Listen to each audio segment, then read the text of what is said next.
آج ہم انشاءاللہ سستی کے موضوع پر بات کریں گے، کیونکہ سستی جو ہے یہ نفاق کی علامت ہے، اور نفاق جو ہے، منافقت جو ہے، یہ ایک بہت خطرناک بیماری ہے جو سستی سے جنم لیتی ہے۔ سستی کے لیے لفظ عربی میں کسل استعمال ہوتا ہے، اور ہم وہ دعا بھی پڑھتے ہیں نا، اللہم انی اعوذ بک من الہم والحزن والعجز والکسل۔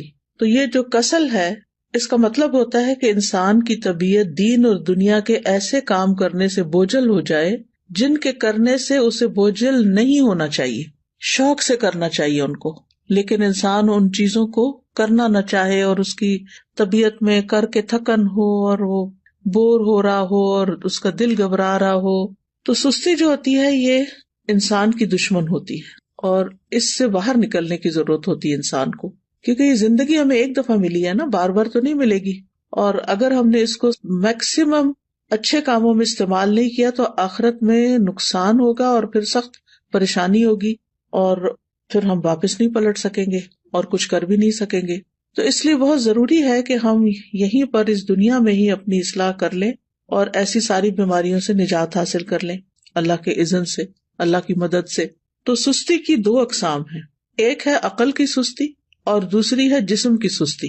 عقل کی سستی کیا ہے کہ انسان اسے غور و فکر میں استعمال نہ کرے، اللہ کی نعمتوں میں غور نہ کرے، ان چیزوں میں غور نہ کرے جو اس کے حال کو یا اس کے ماحول کو اور اس کے زندگی کے ساز و سامان کو بہتر کر سکتے ہوں، ان کی اصلاح کر سکتے ہوں۔ دنیا میں جو قومیں بھی پیچھے رہ گئی ہیں نا، ان کی بنیادی وجہ یہی ہے کہ عقل والوں اور ذہین لوگوں نے سستی کی ہے اور چیزوں کو ایجاد نہیں کیا، اور جو صلاحیتیں اللہ نے ان کو دے رکھی تھی ان کو استعمال نہیں کیا، ان کی پرواہ نہیں کی۔ دوسرے جو ہے وہ جسم کی سستی ہوتی ہے۔ جسم کی سستی جو ہوتی ہے یہ انسان کو نیکی کے کاموں سے محروم کر دیتی ہے، اور خاص طور پر عبادت میں پیچھے رکھتی ہے۔ جیسے ابھی آپ نے یہ آیت کی تلاوت سنی کہ منافق جو ہیں جب نماز کے لیے کھڑے ہوتے ہیں تو انتہائی سستی سے کھڑے ہوتے ہیں، اور بس دکھانے کی نماز پڑھتے ہیں کہ دوسروں کو پتہ چل جائے کہ ہم نے نماز پڑھ لی، اور وہ اللہ کو بہت تھوڑا یاد کرتے ہیں۔ یعنی ذکر میں بھی سستی، نماز میں بھی سستی، وضو میں سستی، ہر نیکی کے کام میں سستی۔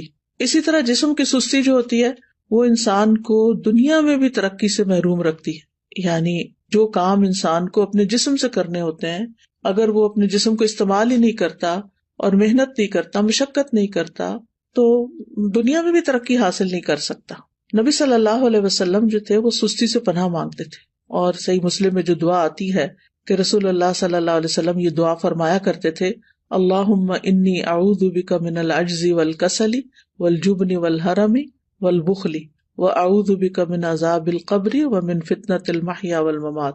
اس کے اور ورژنز بھی ہیں، لیکن صحیح مسلم میں یہ دعا اس طرح آتی ہے، اے اللہ میں عاجز ہونے، سستی، بزدلی، بڑھاپے اور بخل سے تیری پناہ میں آتا ہوں، اور میں قبر کے عذاب اور زندگی اور موت کی آزمائشوں سے تیری پناہ میں آتا ہوں۔ تو انسان جب بے بس ہوتا ہے اور سست ہوتا ہے تو ہر بھلائی سے محروم ہو جاتا ہے۔ ابن قیم کہتے ہیں کہ نبی صلی اللہ علیہ وسلم نے بے بسی اور سستی سے پناہ مانگی کیونکہ یہ دونوں ایک دوسرے کے ساتھی ہیں۔ تو اگر کوئی بندہ کامل عبادت نہ کرتا ہو، مثلا صرف فرض پڑھ لیے، صرف چھوٹی چھوٹی صورتیں پڑھ کے جلدی سے بس سلام پھیر دیا، اور اس بارے میں اپنی اصلاح بھی نہ کرتا ہو، کوشش بھی نہ کرتا ہو، تو یا تو وہ اس پر قدرت نہیں رکھتا، وہ کر ہی نہیں سکتا، بالکل ہی نکما انسان ہے، اور اس کا قدرت نہ رکھنا کیا ہے؟ بے بسی ہے، یعنی ہمت ہی نہیں اس کی، یا وہ اس پہ قادر ہوتا ہے لیکن کام نہیں کرنا چاہتا، اور یہ سستی ہے۔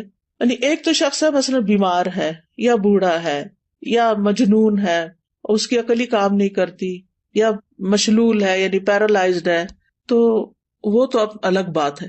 لیکن ایک یہ ہے کہ پھر انسان سب کچھ ہے، ہمت، طاقت، سب کچھ ہے، لیکن بس کام نہیں کرنا، ہٹ درمی ہے۔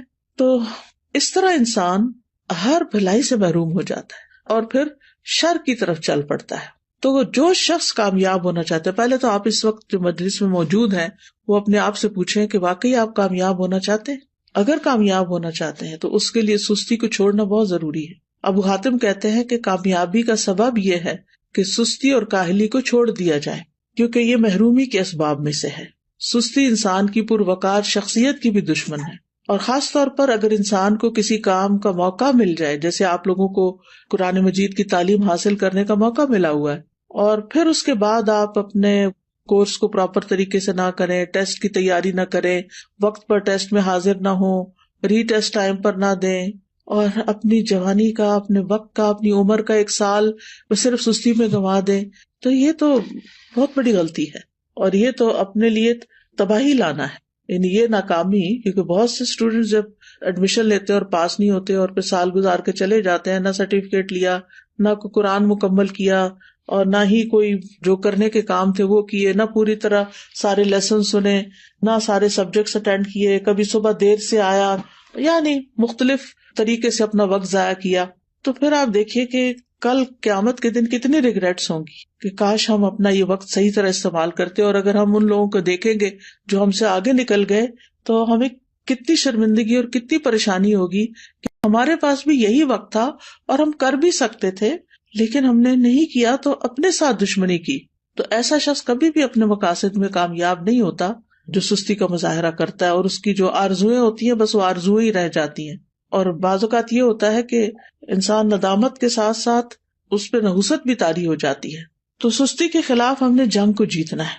ٹھیک ہے، ہم نے سستی کے خلاف ایک جنگ کرنی ہے اور پھر اس میں جیتنا بھی ہے. ابن قیم کہتے ہیں جب رات چھا جاتی ہے تو نیند اور بیداری کے درمیان ایک جنگ واقع ہو جاتی ہے. پس شوق اور خوف بیداری کے لشکر میں اگلی صف میں ہوتے ہیں، اور سستی اور کمزوری غفلت کے لشکر میں اگلی صف میں ہوتے ہیں. ان دونوں آپس میں آمنے سامنے ہوتے ہیں. پس شوق رکھنے والا شخص سچا حملہ کرتا ہے تو وہ کمزوری اور نیند کے لشکر کو شکست دے دیتا ہے اور مال غنیمت حاصل کر لیتا ہے. پھر جب فجر طلوع ہوتی ہے تو مال غنیمت کے حصے تقسیم ہو چکے ہوتے ہیں اور سونے والوں کو اس کی کچھ خبر نہیں ہوتی. تو جو شخص سستی کا عادی ہوتا ہے پھر آرام پرستی کی طرف مائل ہوتا ہے تو وہ جب اٹھتا ہے تو بھاری بدن، بھاری سوچ اور پریشانی کے ساتھ اٹھتا ہے. اب یہ ہے کہ اس کی وجوہات کیا ہوتی ہیں، تھوڑی سی وجوہات بھی ہمیں معلوم ہونی چاہیے. سب سے پہلی چیز تو نفاق ہے، اور نفاق کی وجہ سے انسان دینی فرائض میں سستی کا شکار ہوتا ہے، کیونکہ منافق کی نیت اچھی نہیں ہوتی. اگر کوئی کام کرتا بھی ہے عبادت وغیرہ تو ریاکاری دکھاوے کے لیے کرتا ہے، لوگوں کی دنیا کی سزا سے ڈرتے ہوئے ایسے کرتا ہے کہ اگر نماز نہیں پڑھی تو ماں باپ کیا کہیں گے، وہ گھر سے نکال دیں گے، یا یہ کہ پھر میں لوگوں کی نظروں سے گر جاؤں گا. اسی طرح یہ ہے کہ لیسن صرف استاد کے ڈر سے یاد کرنا، قرآن کے شوق میں یاد نہ کرنا، قرآن سے محبت کی وجہ سے یاد نہ کرنا، ڈپلوما کورس کرنا تعلیم القرآن کا لیکن اللہ کی خوشنودی کے لیے نہ کرنا، صرف ماں باپ کی خاطر کر لینا، یا پھر یہ کہ لوگوں کو بتانے کے لیے جی اس نے قرآن پڑھا ہوا ہے. تو ہمیں اپنی نیت کی بھی اصلاح کرنی ہے اور پھر اللہ کی محبت میں یہ کام کرنا ہے اور پورے شوق کے ساتھ کرنا ہے. دوسری وجہ ہوتی ہے آرام پسندی، یعنی انسان اپنے آپ کو کوئی تکلیف نہیں دینا چاہتا، بس آرام ہی کرنا چاہتا ہے. اور تیسرا یہ ہے کہ بعض اوقات انسان کی جو فراغت ہوتی ہے کہ اس کے اوپر کوئی بڑی ذمہ داری نہیں، کوئی اس کے مقاصد نہیں زندگی میں، تو پھر اس کے لیے کوئی موٹیویشن ہی نہیں ہوتی، بس ایسے ہی ادھر ادھر ہاتھ پاؤں مارتا رہتا ہے اور لگ کے کوئی کام نہیں کرتا. اور صحابہ جو تھے وہ فارغ انسان کو سخت ناپسند کرتے تھے. ابن مسعود کہتے ہیں رضی اللہ عنہ، میں اس بندے کو پسند نہیں کرتا جسے میں بالکل فارغ دیکھتا ہوں، نہ وہ دنیا کے کسی کام میں مشغول ہوتا نہ آخرت کے کام میں، بس بیکار بیٹھے ہوتے ہیں لوگ.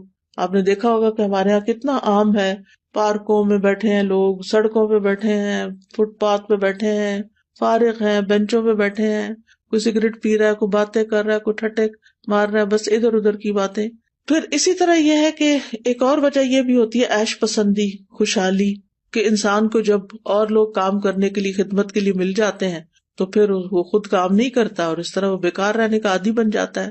لیکن بہت سے عقل مند مالدار لوگ ایسے دیکھے گئے ہیں، وہ کام کر کے خوش ہوتے ہیں، ان کے پاس مال ہوتا ہے، وہ بہت سے خادم رکھ سکتے ہیں لیکن پھر بھی وہ اپنا کام خود کرتے ہیں، اپنی گاڑی خود چلاتے ہیں. اور اگر آپ یہاں پر آ کر آپ دیکھیں تو لوگ ملینئر ہوں گے لیکن اپنی کار خود ڈرائیو کر رہے ہوں گے، اپنا گھر خود صاف کر رہے ہوں گے، اپنا گارڈن خود مینج کر رہے ہوں گے.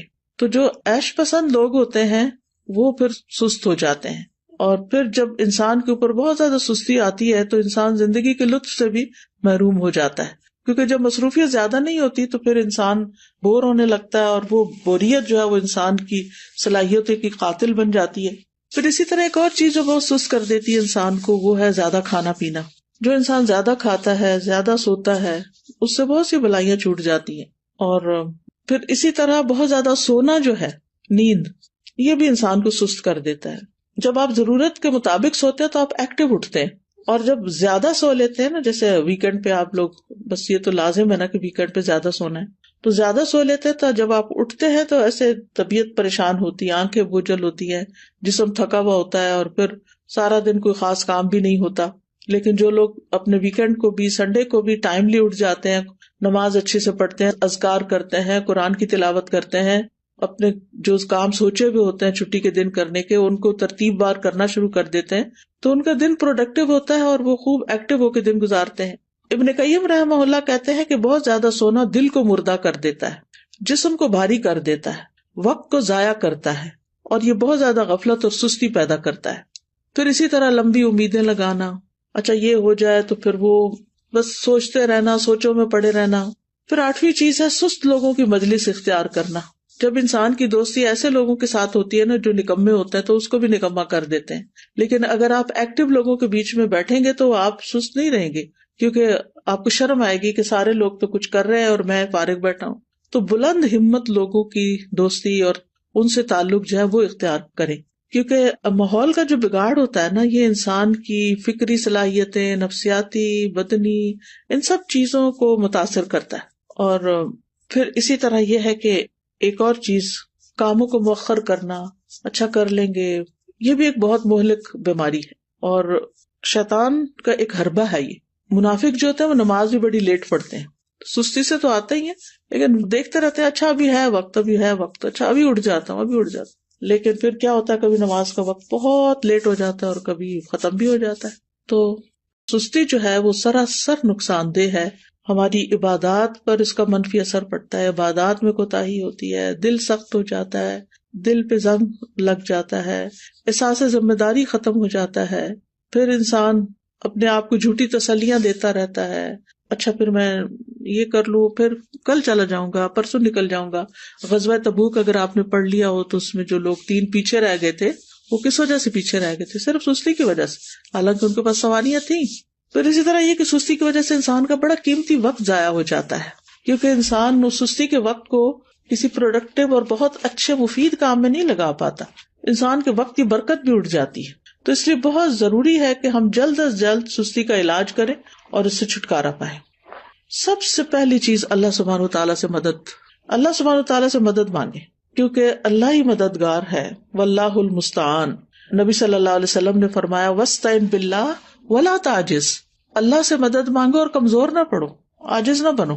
اسی حدیث میں آتا ہے احرص علی ما ينفعک، جو چیزیں تمہیں نفع دینے والی ہیں ان کی حرص رکھو، یعنی ان کے لیے ایک شوق رکھو اپنے دل میں. تو بہرحال اللہ سے مدد مانگنی اور نیت کر لینی ہے کہ میں نے اللہ کی مدد سے انشاءاللہ اپنی سستی چھوڑ دینی ہے. اور پھر یہ دعا بھی پڑھنی ہے، اللہم انی اعوذ بک من الہم والحزن والعجز والکسل، آخر تک. یہ روزانہ کی دعاؤں میں شامل کر لیں. مثلاً آپ نماز کے بعد بھی پڑھ سکتے ہیں، اتحیات کے جب دروشی پڑھ لیتے ہیں اس کے بعد دعائیں کرنے کا وقت ہوتا ہے اس وقت بھی پڑھ سکتے ہیں. تو تیسرا یہ کہ دن کا آغاز جو ہے نا وہ اذان فجر سے یا تو پہلے کریں یا پھر ساتھ ہی کر لیں، اور پھر وضو کریں، ذکر کریں، نماز ادا کریں. تو اس سے بھی انسان کی ساری گرہیں کھل جاتی ہیں جو شیطان ہر روز انسان پہ سوتے وقت لگا دیتا ہے اور انسان کو تھپکیاں دیتا رہتا ہے کہ ابھی تو رات بہت لمبی ہے. تو جب انسان اٹھتا ہے اور اللہ کا ذکر کرتا ہے اور پھر وضو کرتا ہے، نماز پڑھتا ہے، تو اس کی ساری گرہیں کھل جاتی ہیں جو شیطان نے لگائی ہوتی ہیں اور وہ حشاش بشاش خوش مزاج اٹھتا ہے. اور ورنہ پھر صبح نفس کی خباثت اور سستی کے ساتھ ہوتی ہے. پھر اسی طرح انسان اپنے ذہن میں یہ بات رکھے کہ میں نے سابقون السابقون میں ہونا ہے، مقربون میں ہونا ہے، اللہ کے قریب ہونا ہے. تو اللہ سبحانہ وتعالیٰ کی قربت حاصل نہیں ہو سکتی جب تک کہ انسان اللہ کے راستے میں دوڑ نہیں لگاتا.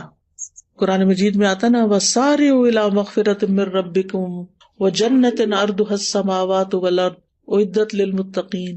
ایک دوسرے سے بڑھ کر دوڑو اپنے رب کی بخشش کی طرف اور اس جنت کی طرف جس کی چوڑائی آسمان و زمین کے برابر ہے، وہ متقین کے لیے تیار کی گئی ہے. تقوی والے جو ہوتے ہیں ان سے غلطی ہو جائے، سستی ہو جائے تو فوراً توبہ کرتے ہیں، مغفرت کی طرف دوڑتے ہیں، جنت کا شوق رکھتے ہیں، اللہ کی طرف دوڑ دوڑ کے جاتے ہیں. پھر یہ ہے کہ اس بات کے اوپر پریشان ہونا کہ سستی منافقین کی صفات میں سے، تو میں نے منافقت سے نکلنا ہے کیونکہ منافقت بہت بہت نقصان دہ ہے انسان کے لیے. پھر اسی طرح یہ ہے کہ انسان کا اپنی فوڈ اپنی ایکسرسائز، اپنے سونے جاگنے کے اوقات اور دن بھر ایکٹیو رہنے کے طریقے، ان کے اوپر ورک کرنا. یعنی باقاعدہ آپ دیکھیں گے کہ اپنے آپ کو چیک کریں گے کہ آپ کھاتے کیا ہیں، آپ سوتے کس وقت ہیں، آپ اٹھتے کس وقت ہیں، ورزش کتنی کرتے ہیں، اور باقی اپنے کام کتنے کرتے ہیں، اور دن میں اگر سوتے ہیں تو کتنی دیر سوتے ہیں. قیلولہ کرنا تو اس کو تو پاور نیپ کہتے ہیں، وہ سستی کی بجائے انسان کو اور ایکٹیو کر دیتا ہے باقی دن کے لیے. لیکن گھنٹوں بھر سونا دن کو اور رات کو جاگنا، تو اس سے تو پھر انسان کو فائدہ نہیں ہوتا. یہ تو پھر سستی ہے. پھر اسی طرح یہ کہ ہمت بلند رکھیں، اپنے آپ سے مایوس نہ ہو کہ میں نہیں کچھ کر سکتی، میرا نہیں خیال میں ٹھیک ہو سکتی. نہیں، سب کچھ ہو سکتا ہے. اگر آپ کو کوئی جسمانی کمزوری ہے، کوئی بیماری ہے، تو اس کا علاج کریں، کوئی وٹامنز لیں، اپنی فوڈ ٹھیک کریں، بریدنگ ایکسرسائز کریں، واک کریں، اور پھر اللہ کا ذکر کثرت سے کریں، کیونکہ منافق ذکر نہیں کرتے. پھر فارغ وقت میں مفید اور نفع مند کام کریں، کسی کی مدد کریں، اپنے والدین کی خدمت کریں. اگر آپ ہاسٹل میں ہیں تو ہاسٹل میں مختلف کاموں میں مدد کریں. ضروری نہیں کہ کوئی کہے کہ یہ کر دو تو پھر کریں. بعض لوگ خود بھی، مجھے اچھی طرح یاد ہے جب F8 میں الہدا کا ہاسٹل بھی اور کلاسز بھی ہوتی تھی، تو ایک بچی تھی، ماشاءاللہ وہ لائر تھی، کہنے کا مطلب یہ کہ ہائیلی ایجوکیٹڈ بھی تھی. لیکن شام کے وقت کبھی میرا جانا ہوتا تھا تو ماشاءاللہ وہ خود وائپر لے کے باہر کے فرنٹ ایریا کو وائپ کر رہی ہوتی تھی، اس کی صفائی کر رہی ہوتی تھی، اور پھر اس کے بعد گھر جاتی تھی. تو مجھے حیرت ہوتی تھی کہ اللہ نے کتنا اس کے اندر خیر رکھی، اس بچی کے اندر، کہ اس کا علم، اس کی قابلیت، اس کا ہنر اس کو اس بات سے نہیں روکتا کہ یہ اس طرح کے معمولی جن کاموں کو ہم معمولی، حالانکہ طہارت تو نصف ایمان ہے، لیکن جن کاموں کو ہمارے کلچر میں معمولی سمجھا جاتا ہے وہ بھی خوشی سے کر رہی ہوتی ہے. تو کچھ لوگ خود سے خود کام نکال لیتے ہیں، اور کچھ لوگوں کے سامنے کام پڑا تو ان کو نظر نہیں آتا. تو ظاہر ہے کچھ لوگوں نے اپنا آخرت کا اعمال نامہ جو ہے اس کو وزنی کرنا ہوتا ہے، تو انہوں نے تو بڑے اچھے اچھے کام کرنے ہی ہوتے ہیں. اور کچھ لوگ ایسے ہیں کہ جنہوں نے بس دنیا کے 4 دن کوئی زندگی سمجھا ہوا ہے اور اس کو جیسے تیسے گزار رہے ہیں. تو کوئی اپنے فارغ گیپس نہیں جانے دیں اپنے دن میں. ہر وقت کوئی نہ کوئی فائدہ مند کام کریں، اور ہر وقت لذت کی تلاش میں نہ رہیں کہ بس جس چیز میں مزہ آئے گا بس میں وہ کروں گی. نہیں، بس جو کرنے کا کام ہے، جو آخرت میں فائدہ دینے والا ہے، وہ مجھے کرنا ہے. آپ کو پتا نا کہ جنت جو ہے وہ ناپسندیدہ چیزوں سے گھیر دی گئی ہے. تو جب ہم اپنے وہ فائدہ مند کام جو بظاہر ناپسندیدہ ہیں ان کو بھی کریں گے تو انشاءاللہ بہت فائدہ ہوگا. پھر اسی طرح فارغ اوقات میں یا جو چھوٹے چھوٹے وقفے ہیں ان میں آپ ذکر اذکار کر سکتے ہیں، قرآن مجید حفظ کر سکتے ہیں، کوئی احادیث حفظ کر سکتے ہیں. لسٹ بنا کے کاموں کی صبح کے وقت ہی رکھ لیں جو کرنے والے ہیں. تو انشاءاللہ آپ دیکھیں گے کہ آپ انجوائے کریں گے، زندگی کو بھی انجوائے کریں گے، آپ کے دل کے اندر ایک راحت ہوگی. پھر اسی طرح یہ کہ کوئی بک ریڈنگ کی عادت ہو، کوئی اور اسی طرح دل پسند مشغلیں ہوں. دل پسند مشغلے سے مراد یہ کہ مفید پروڈکٹیو کام جو ہے. پھر اسی طرح یہ ہے کہ ابن الجوزی کہتے ہیں کہ سستی کا سب سے مفید ترین علاج یہ ہے کہ محنت کرنے والے لوگوں کی سیرت میں غور کریں. محنت کرنے والے لوگوں کی سیرت میں غور کریں کہ بڑے بڑے لوگوں نے کیسے کام کیے. بس حیرت ہے اس پر جو نفع کے موسم میں بیکار رہنے کو ترجیح دیتا ہے، اور جب سرمایہ بکھیر دیا جاتا ہے تو اس کے حاصل کرنے کو چھوڑ دیتا ہے.